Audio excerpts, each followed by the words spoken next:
story of the fight, because Tyson Fury, to start with, we felt was on top. Yeah, I thought he was on top.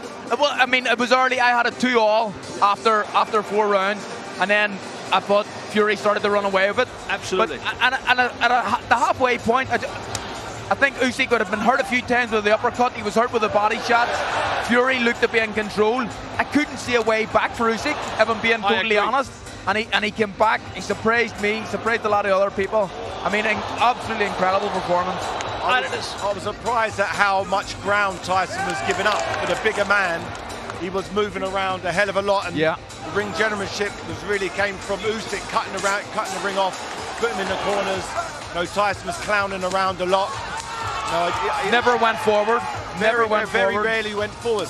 You know, I thought it'd be the other way around. I thought it'd be Usyk who would be the one moving around using his legs, but he shows how strong he is. You know, and Tyson landed some good sort of bolo shots to the body, but nothing really seemed to hurt him. A couple of shots landed from Tyson, but the majority of the big shots, the damaging shots, all came from Usyk, and those straight lefts to the body, to the solar plexus, he was landing them all night. Every round was probably 10 to 15 clean straight lefts to the body. That was one of Tyson's good uppercuts. But they were too far and few between. He wasn't doing enough work, throwing enough punches. He was feinting, but not really doing much else. You know, all of these sharp, crisp combinations coming from Usyk. See, when the fight's changed, it's changed in the 7th round, it changes in the 8th round, and then we come to the 9th round, the round we were debating earlier. And also, what's going on with him dabbing at his nose? Clearly broken, but he was dabbing at the nose from the first round. So I think at this point, he's just getting back into the fight. At this point, I've got him 2 rounds down, but then he suddenly has this round, I've got him even.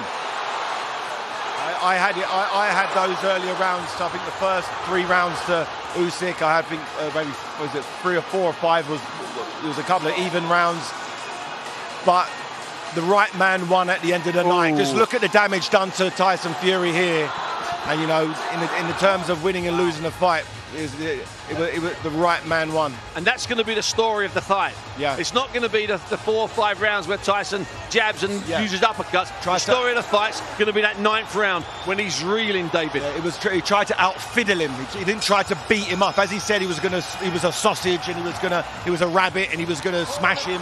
He didn't do that at all. He tried to nick the fight. Yeah, but he didn't go out there and attack him and do the damage. What would you do here? Unified, if this was you, unified cruiserweight champion, unified heavyweight champion, undisputed both, you would retire. Yeah, retire. You've got nothing left to prove. Well, let's have a look at the punch stats from the fight. So Fury threw more, but Usyk landed more. What do you make of these, Steve?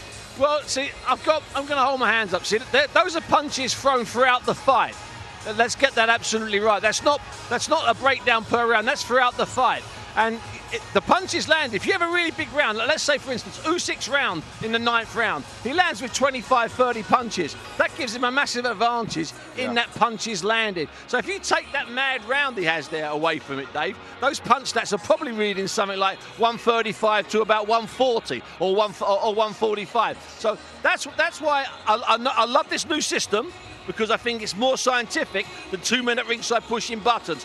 But you know what? New systems can be improved. They can be made better. It's that simple. They certainly can.